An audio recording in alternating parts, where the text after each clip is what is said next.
What up, what up, what up, what up? It's me, L Teddy 27, Angry Teacher Chronicles. I'm back, y'all. This is my review for Queen Sugar, Season 4, Episode 9. Alright, y'all, let's get to it. We start off, listen, y'all. Charlie is in 5 states of depression, okay? Well, I ain't gonna say depression. She's just in the dumps, okay? So Charlie is at the bar. Baby, mama girl is throwing them back, honey. You know, she's like me at the bar. I'm a whole lush, okay? Everybody knows that. Where's my drink? I ain't even got no drink in my hand, y'all. Anyway, y'all know I'm a whole ass lush, like Charlie. And so Charlie is over here throwing them back, honey. Throwing them back. And so the bartender tells her, hey, you sure you need any more? She was like, pour me another damn drink. So she kind of tells him how she's running for office. He was like, here in New Orleans, because she's in New Orleans. She was like, nah, you know, back where, and she tells him where she's from or whatever. And he was like, well, the later it gets, the more people come in here. And, you know, if you're running for office, somebody you see, somebody who knows you might, you know, stroll up in here and see you, you know, drunk as hell. Baby, mama girl puts on her shades, honey, and continues to throw the drink back, honey. I ain't mad at you. Sometimes it be like that, Charlie. Sometimes it be like that. So then we see Nova. Nova goes over to some shaman, witch doctor, some voodoo woman or whatever. And I'm like, and so I was thinking like, well, who is this woman? Because, you know, Nova has this whole thing about doing roots or voodoo or whatever, you know, magic she be doing, black magic or whatever that she be doing. That goes all the way back to like season 1. But I'm kind of upset that we haven't really gotten to see Nova do a lot with that over the subsequent seasons. Like after season 1, we really didn't see a lot of that out of Nova, and I wanted to see where they were going to take that, whether or not they were going to take that some other place, and it just never came to fruition, and I was kind of upset about that. So next we see Hollywood's at home with Vi. Vi done made this nice spread, you know, this big meal, and Hollywood is like, wait a minute, what's up? And so she talks to Hollywood. She say, listen. And basically what Vi tells Hollywood is this. She says to listen, I saw you at how you went in on Jimmy Dale. And Hollywood is like, listen, that's what I'm your man. That's what I'm supposed to do. And she was like, I understand that. She said, and I have no thought in my mind that you would ever do anything to me, lay a hand on me. And I know you will always protect me. She said, but if I'm being honest, it takes me back to a time period when me and Jimmy Dale were young, and Jimmy Dale did the same thing and beat up this man about me. And so she was letting him know it just triggered some bitter memories and some things inside of her that she had never dealt with. And so Hollywood said, okay, what do I need to do to fix us? And she was like, oh, it's not your problem. It's not for you to fix. And I don't think that's fair. That's not fair to Hollywood. And I am not here for Aunt Vi this season at all. I am not here for her at all. Okay? Especially with regard to this Hollywood situation. Because I don't care what you say. This is a marriage. And you can't fix the marriage if you're only saying, oh, it's only for me to fix the one party in the marriage. That's not how this works. Now, maybe you may have more things to do than Hollywood has, but for you to say, oh, it's not for you to fix, it's for me to fix. Well, you can't fix a problem involving the both of you by yourself. I'm not here for Aunt Vi at all. Not at all. She better be glad she got a good man like Hollywood, because a lot of other men wouldn't be here for that. I'm sorry. Next, we see Darla dropping off Blue to Ralph Angel. Blue starts talking about the Zwa girl or whatever her name is. And, you know, that's his little best friend or whatever. And he's always talking about her. Then he mentions Zwa's mom's name. And, you know, Zwa's mom is ugly chick. So Blue goes in the house. And so Darla never knew that ugly chick was Zwa's mom. Because remember last episode, Darla met ugly chick on when she was on the porch with Ralph Angel and so forth and so on. So she's really in her feelings, and she kind of says, well, I felt like you needed to tell me this, that, and the third. And listen, Darla is at the brink at this point. Darla is at, everything is just not aligning for her. And she is at the brink of, breakdown, relapse. Then we're back at the diner. Prosper and Genevieve come to the diner. They say, hey, anybody seen Charlie? Because we ain't seen her at the campaign headquarters or nothing. Vi says, I ain't seen her. Ain't nobody seen her. So, and they know that she's probably in a funk. She probably is secluding herself and probably wants to be alone to deal with the aftermath of the mill burning to the ground. Okay? So Mr. Prosper says, listen, I got a plan. I'm going to put something together. Me and Genevieve are going to put something together. And so we wait to see what that's going to be. Next, we see Micah at home studying. Kiki comes over. Kiki asks him, is your mama home? No, she ain't home. So now I'm like, oh, Kiki, you finna turn into a whole ass whore? Are you about to become a whore? I thought you was a virgin. Girl, she wanted to feel on that dick, honey. Child, I ain't mad at you, honey. Micah is kind of a whole snack over there. Y'all can say what y'all want to say. The real guy who plays Micah is like 24, 25 years old, so whatever. You mad? Anyway. So Micah then talks to her about, he's kind of apprehensive with the whole making out thing that she wants to do. All right. So then the next thing they switch to you seeing Nova back with witch doctor, shaman woman, voodoo lady. And we find out that this is the lady that we found out about last episode. That is her mom's first cousin that nobody in the family even knew about. And we get some of that backstory about Nova's mom, Nova and Ralph Angel's mom. And we find out about the history of the family and how all of the women in this family are healers. And, some people choose to walk in their gift. Some people choose not to. And the cousin chose to walk in and she was ceremoniously booted out of the house. Nova's mom chose not to, and then she thought she was going to, but then she got married. She got pregnant with Nova, and then she got married to Nova's dad, and the rest is history. And so she kind of put that, aside so she could raise her family.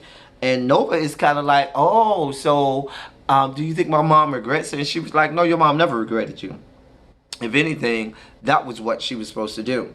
So then we got Micah and Kiki back at the house. Micah and Kiki are talking about, what's going to happen after the prom, them having sex, this, that, and the third. And Micah is a little apprehensive, as you can see. Now, Micah is not a virgin, because if you remember, Micah was sending out dick pictures all over his school back in LA back in the day. And he couldn't have been in nobody. That was what, 3 seasons ago? So he had to be in like 9th or 10th grade, sending out dick pictures and all kind of child pornography all over people's social medias and the internet. Anyway, but he's kind of apprehensive about this sex thing. And so he asks her, you sure you ready for this? And if you know anything about somebody who wants the dick and really cares about you, when you try to, tell them, hey, I don't know if you're ready, I don't know if you're time, why don't we take it slow? Try to be apprehensive about it like that. That makes them want the dick even more. And so, little Kiki got a little hot in her box. Honey, she wanted it even more. So, Charlie calls Micah, still at the goddamn bar. Drunk as all get out, honey. Drunk as a skunk. And drunk calling never goes well. Any of us that drinks knows. If you call or text while you're drunk, it's never gonna go well. Never gonna go well. All right. So then we're back at the farm. Hollywood comes over, and we learn that they have shut down the re-entry program that Ralph Angel had going on until further notice, indefinitely. And Ralph Angel's in a whole funk about it. And so Hollywood tells them, hey, why don't you come over? Some of the guys are coming over. We gonna, chill, hang out, maybe play cards a little bit, and you can chill and come hang out, just to help Ralph Angel's mood. Ralph Angel's like, nah, I ain't got no more workers, and I got a lot of work to do. I got soybean and stuff I got to go harvest. I ain't got that kind of time. And so Hollywood is like, cool. If you get some time, we'll be there. So back at the diner, Vandal boy comes over, the little Hispanic boy that vandalized Aunt Vi's diner, came through. I guess it's his first day working or whatever. And he brought some kind of dessert that his mom made, like chocolate pepper pie or dessert or something mess. And it was wrapped in aluminum foil. And so Vi takes it and gives it to Rhonda, like, okay, girl, put that somewhere. Because it did not sound like something anybody wanted to eat, but whatever. And she tells him, all right, honey, go on over there, go to work, honey, because we ain't got that type of time. Go ahead and work this off. Because the mom gave that to Aunt Vi for, helping them out and looking out. Next, we're back at the witch doctor's house, and Nova, gets more information about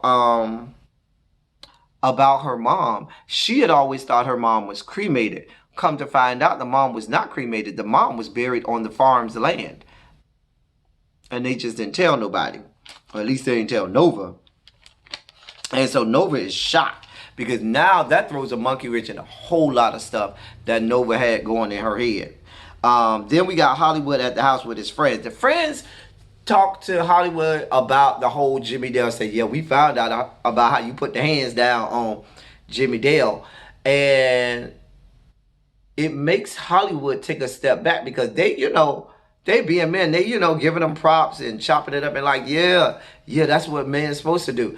And so Hollywood is having second thoughts and like, you know what? I really should have reconsidered that or taken another course of action as opposed to doing what I did. And so his wheels start to turn about that, and he sees, that was not the right thing to do.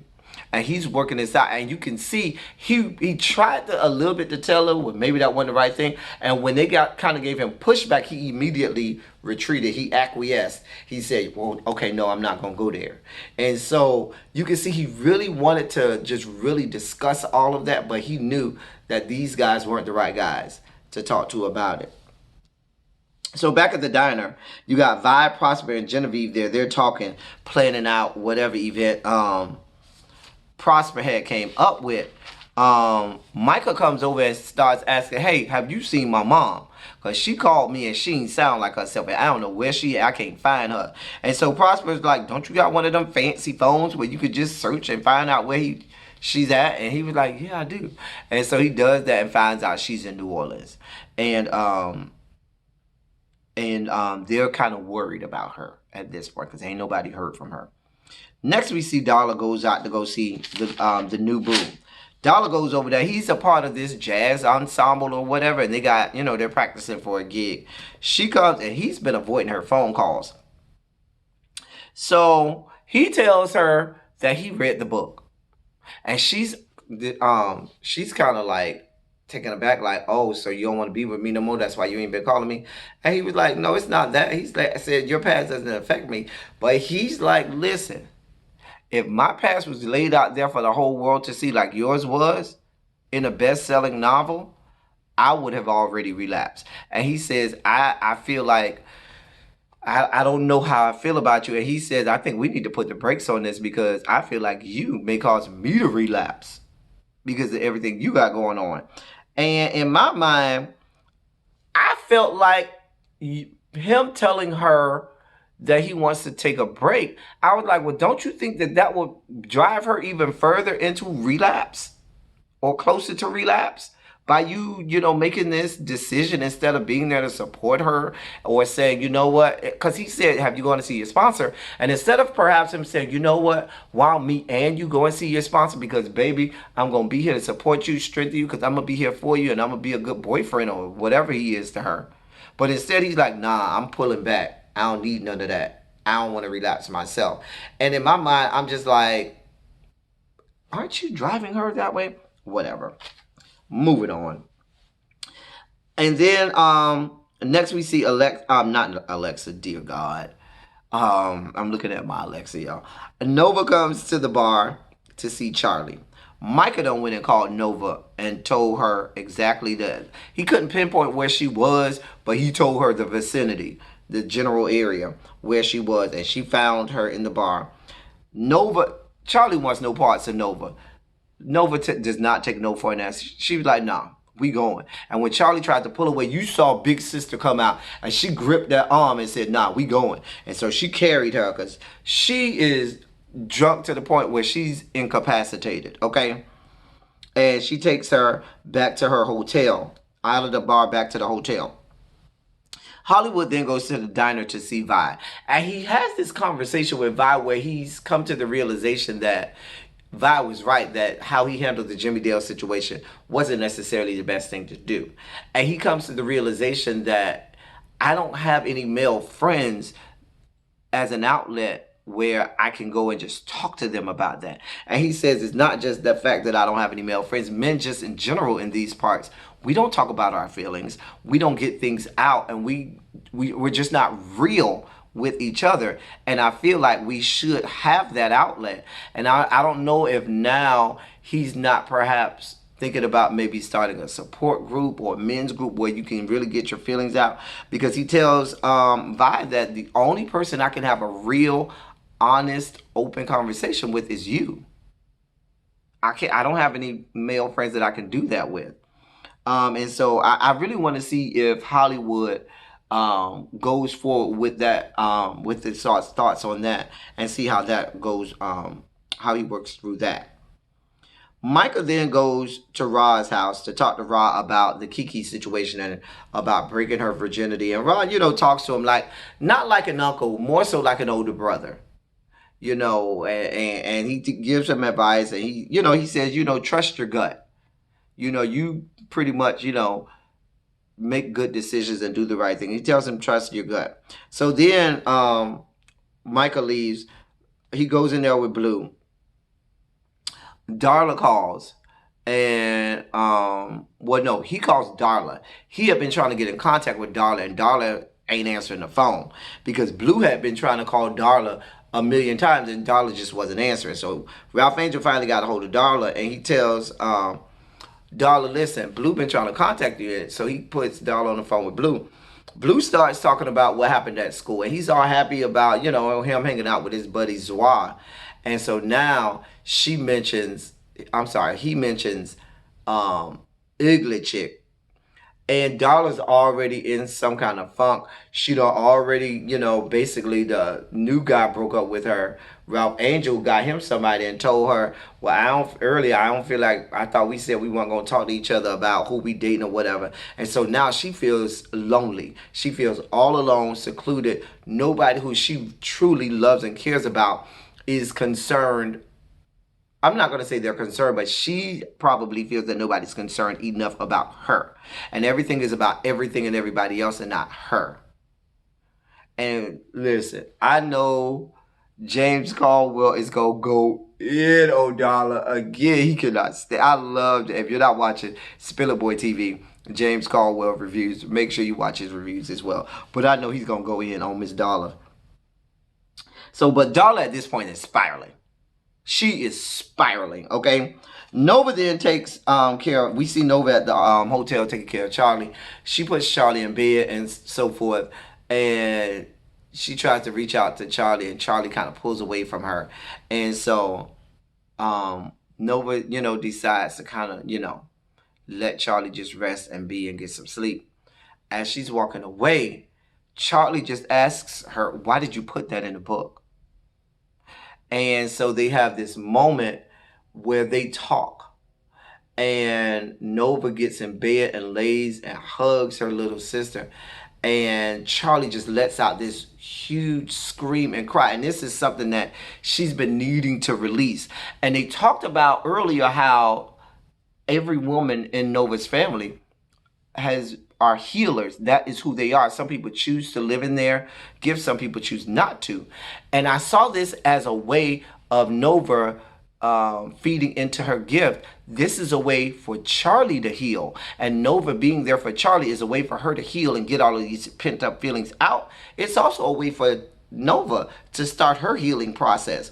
So I liked that scene. It was good. Charlie's then up the next morning. Nova's gone. She goes to the little counter or whatever, sees a newspaper article there, and it's folded so you can see this one article that is about Charlie. Nova has written an article and put it in a newspaper, and it is an apology letter to her sister, as well as an endorsement for her campaign or whatever. And it was really sweet, and I think Charlie really, accepted that apology. There's still some unfinished business there, but this is a start between them two. Then we see Ralph Angels on the farm. Darla is not answering her phone. Blue is still with Ralph Angel, and Ralph Angel leaves this message for Darla. Even I got moist with that message, because that was one of the messages when you hear that voice and you be like, ooh. And I always pick at Ralph Angel about his voice. He must be working on it on the off season, because when he left that message, I kind of felt down. I was like, ooh. When he was like, I've been thinking about you. I was like, ooh, I felt that one. I kind of clenched a little bit. And then we see Micah takes Charlie.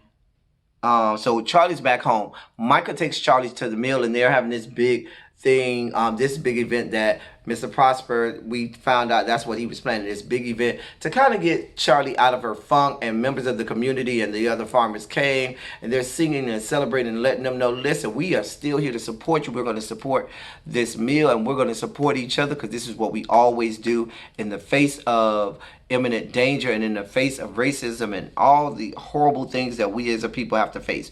We are still here for each other. Finally, we see Darla. She got a drink in her hand to open that drink, that smelled it, and she is at the brink. Listen, the relapse is in full scale, okay? And that's where it goes off.